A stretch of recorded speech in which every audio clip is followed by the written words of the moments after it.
Hello friends, welcome to Rose Study. Friends, इस video में हम लोग ब्रह्मांड से संबंधित कुल 36 महत्वपूर्ण प्रश्नों को देखेंगे। और फ्रेंड्स, यह सभी महत्वपूर्ण किसी न किसी प्रतियोगिता परीक्षा में पूछे गए और भविष्य में आने वाले भी प्रतियोगिता परीक्षा में पूछे जाने की संभावना बनी रहेगी। तो फ्रेंड्स, आज का मुख्य प्रश्न है, तारों का सुंदर पैटर्न क्या कहलाता है? यह सोच के रखिएगा, अगर आप जानते हैं तो बहुत ही अच्छी बात है। तो फ्रेंड्स, चलिए शुरुआत करते हैं। शुरुआत करने से पहले आप लोगों से रिक्वेस्ट है, जो चैनल पर नए हैं चैनल को अवश्य सब्सक्राइब करें, साथ ही साथ बेल आइकन को अवश्य प्रेस करें, इससे आपको आने वाले सभी वीडियो का नोटिफिकेशन मिलता रहेगा। चलिए अब क्वेश्चन पर ध्यान एकत्रित करते हैं। ठीक है, पहला प्रश्न है, पृथ्वी को घेरने वाला आकाश क्या है? पृथ्वी को घेरने वाला आकाश क्या है या क्या कहलाता है? वह क्या कहलाता है? हम लोग चर्चा कर रहे हैं ब्रह्मांड का, तो ब्रह्मांड कहलाता है। क्लियर है? नेक्स्ट प्रश्न है, ब्रह्मांड से संबंधित अध्ययन क्या कहलाता है? ब्रह्मांड से संबंधित अध्ययन क्या कहलाता है?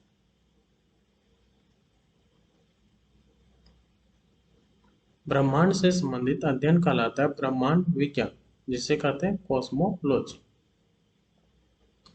अगला प्रश्न है, ब्रह्मांड में लगातार प्रसार की घटना क्या कहलाती है?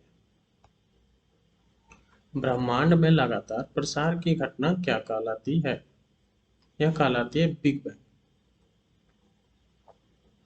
अगला प्रश्न है, ब्रह्मांड का सबसे बड़ा तारा कौन सा है? ब्रह्मांड का सबसे बड़ा तारा कौन सा है? यह है स्पाइनल ओरेगी। अगला प्रश्न है, बिग बैंग सिद्धांत का प्रतिपादन किसने किया?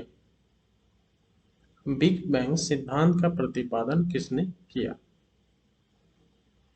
किसने किया? बेल्जियम के जॉर्ज लेमिंटर ने किया था। कब किया था फ्रेंड्स? 1966 ईस्वी को। किसका? तो बिग बैंग सिद्धांत का। अगला है, ब्रह्मांड में विस्फोटित तारा के नाम से कौन जाने जाते हैं? ब्रह्मांड में विस्फोटित तारा के नाम से कौन जाने जाते हैं? अभिनव तारा या सुपरनोवा। अगला प्रश्न है, ब्रह्मांड की आयु कितनी है? ब्रह्मांड की आयु कितनी है?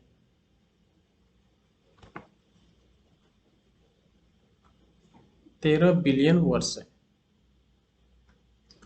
अगला प्रश्न है, ब्रह्मांड का व्यास है, कितना है इसका व्यास?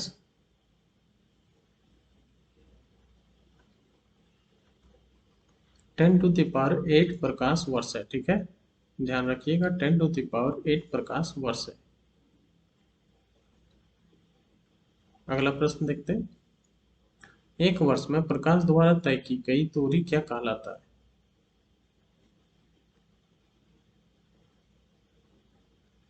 एक वर्ष में प्रकाश द्वारा तय की गई दूरी कहलाता है फ्रेंड्स प्रकाश वर्ष। अगला प्रश्न है, खगोलीय दूरी का सबसे बड़ा मात्रक क्या है?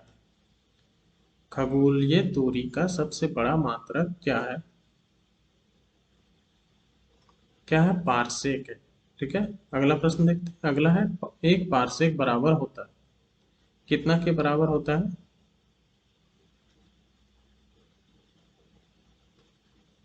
यह होता है 3.26 प्रकाश वर्ष के बराबर होता है एक पारसेक। क्लियर है? अगला प्रश्न है, प्रकाश वर्ष किसका मात्रक है? प्रकाश वर्ष किसका मात्रक है? यह है दूरी का मात्रक कौन सा है? प्रकाश वर्ष। ठीक है, अगला है, एक प्रकाश वर्ष बराबर होता है, कितना के बराबर होता है?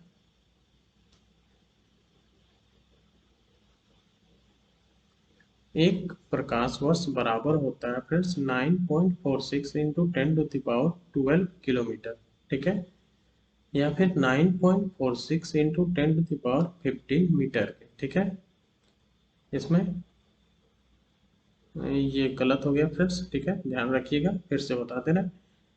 एक प्रकाश वर्ष बराबर होता है 9.46 इंटू 10⁻12 किलोमीटर या फिर 9.46 इंटू 10⁻15 मीटर का। चलिए नेक्स्ट देखते हैं। नेक्स्ट है सूर्य ब्रह्मांड का केंद्र है, किसने कहा था? सूर्य ब्रह्मांड का केंद्र है, यह बात किसने कहा था?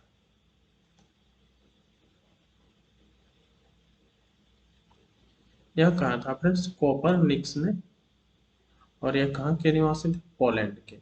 अगला प्रश्न है ब्लैक होल सिद्धांत किसने दिया था? ब्लैक होल सिद्धांत किसने दिया था? एस चंद्रशेखर ने दिया था। अगला प्रश्न है वह सीमा जिसके बाहर तारे आंतरिक मृत्यु से ग्रसित होते हैं क्या कहलाता है?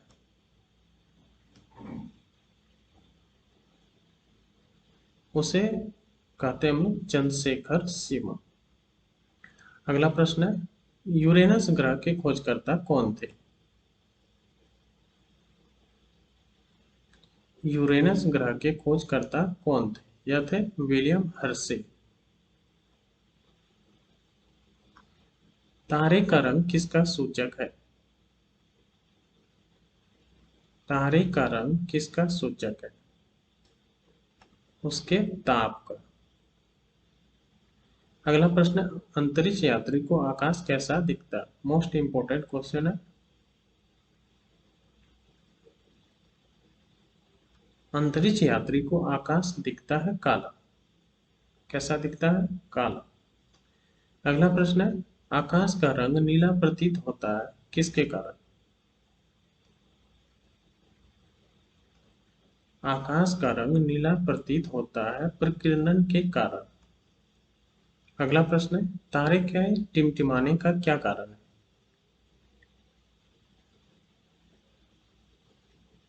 तारे के टिमटिमाने का क्या कारण है? यह प्रकाश का अपवर्तन। ठीक है, अपवर्तन के कारण तारे टिमटिमाते हैं। और आकाश का रंग नीला प्रतीत होता है प्रकीर्णन के कारण। ठीक है, ध्यान रखिएगा। अगला प्रश्न है तारे का सुंदर पैटर्न क्या कहलाता है? तारों का सुंदर पैटर्न क्या कहलाता है? कहलाता है तारामंडल। ठीक है। अगला प्रश्न है तारामंडलों की कुल संख्या कितनी है? तारामंडलों की कुल संख्या है फ्रेंड्स 89। अगला प्रश्न है सबसे बड़ा तारामंडल कौन सा? सबसे बड़ा तारामंडल कौन सा? यह है सेंटोरस। सबसे छोटा तारामंडल कौन सा है?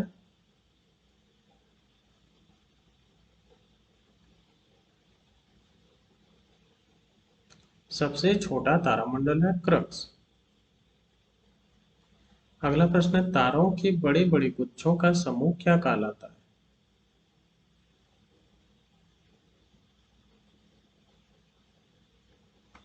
कहलाता है फ्रेंड्स गैलेक्सी।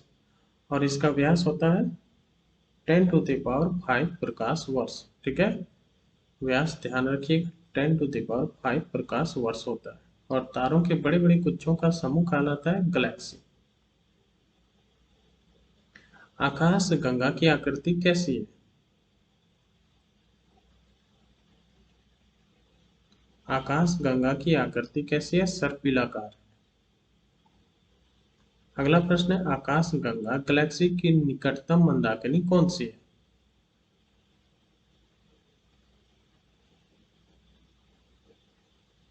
कौन से है? देवयान। अगला प्रश्न है एक खगोलीय एकक की औसत दूरी क्या होती है? सूर्य और पृथ्वी के बीच का। पृथ्वी तथा तारामंडल आकाशगंगा में स्थित है, वह कहलाता है, क्या कहलाता है?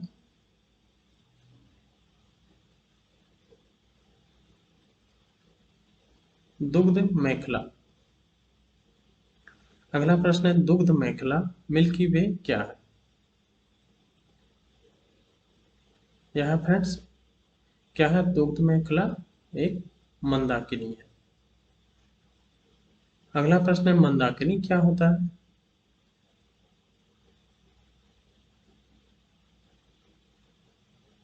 मंदाकिनी क्या होता है? अरबों तारों का समूह होता है मंदाकिनी, जिसे मंदाकिनी के नाम से जाने जाते हैं। ठीक है। और मिल्की वे क्या है? दुग्ध मेखला एक मंदाकिनी है। नवीनतम ज्ञात मंदाकिनी कौन सी है?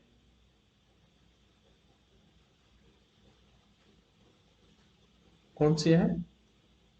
ड्वार्फ मंदाकिनी। अगला प्रश्न है, पल्सर क्या होते हैं? पल्सर क्या होते हैं? तेजी से घूमने वाले तारे होते हैं। ठीक है, ध्यान रखिएगा। अगला, आकाशगंगा मंदाकिनी को सर्वप्रथम किसने देखा था? आकाशगंगा मंदाकिनी को सर्वप्रथम किसने देखा था? गैलीलियो ने देखा था। और अंतिम प्रश्न है, 76 वर्षों के अंतराल पर दिखाई देने वाला धूमकेतु हेली अंतिम बार 1986 में दिखा। हेलु हेली धूमकेतु पुनः दिखाई देगा, कब दिखाई देगा?